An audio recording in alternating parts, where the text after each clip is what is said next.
منتجاتنا النهارده مرتبطة بالقهوة والعشق والمزاج والنسكافيه، والنسكافيه أبو فوم مش أي نسكافيه، وهنشوف هل بأبسط المنتجات هل هيعمل لنا فعلا نسكافيه ويروق كده دماغنا ويعدل مزاجنا ولا لا. أول منتج هو مضرب السوسته الستانلس ستيل الكامل، هو معدن كله. الفكرة بتاعته إن احنا بنقعد نبرس عليه من فوق كتير كتير بحركات منتظمة مستمرة علشان يعمل لنا الوظيفه بتاعته. شغلته الاساسيه للبيض. فكره ان هو يعمل نسكافيه دي حاجه اكسترا عليه، فهنشوف هو هيعملها ولا لا.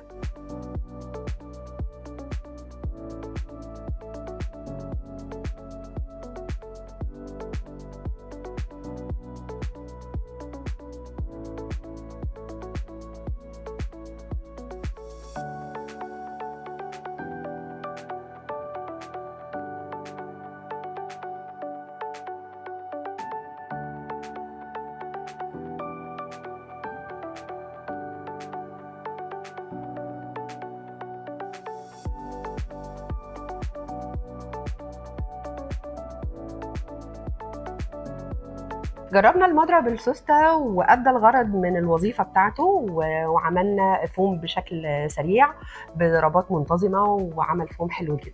هنخش في المنتج التاني، هو مضرب كهربائي للنسكافيه علشان يعمل لنا فوم، وكمان للصوصات والدريسنج والحاجات بتاعت السلطه، فده متعدد الاستخدام. والمفروض ان لما بدوس هنا بيشتغل بسرعه، وممكن احط هنا المحتوى على فكره واشتغل، ويبقى هو ده الجزء اللي انا بشتغل فيه وبعمل فيه الدريسنج او الفوم للنسكافيه، او بعمله بره في كوبايه او غيره. تمام، هنشوفه دلوقتي.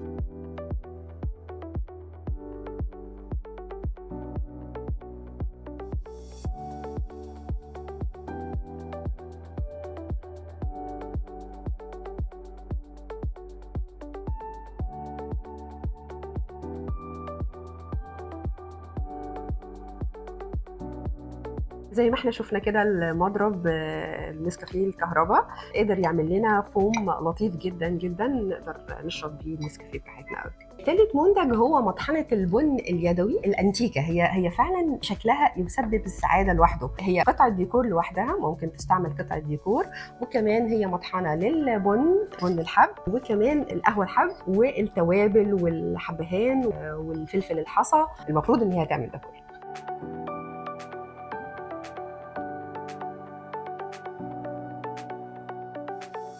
زي ما شفنا كده مطحنة البن، أنا مسمياها بصراحة مطحنة السعادة، المزاج العالي. أنا بشوفها بتبسط، واتبسطت أكتر لما طحنت لنا الحب البن وقدرت تطحنه بشكل لطيف جدا وناعم. وهي كمان بتطحن زي ما قلنا الفلفل الحصى وممكن كمان الكمون الصحيح، فبما إنها طحنت البن فأكيد هتطحن الباقي. منتجاتنا النهاردة كانت كلها مرتبطة بالقهوة والنسكافيه والترويقة باللبناني زي ما بيقولوا، والاستباحية أو الاستباحة بالمصري. كلها حاجات كانت لطيفة جدا النهاردة. المضرب السوسته الجميل الاقتصادي اللي ممكن ينجز معاكي للبيض للنسكافيه للدريسنج كمان.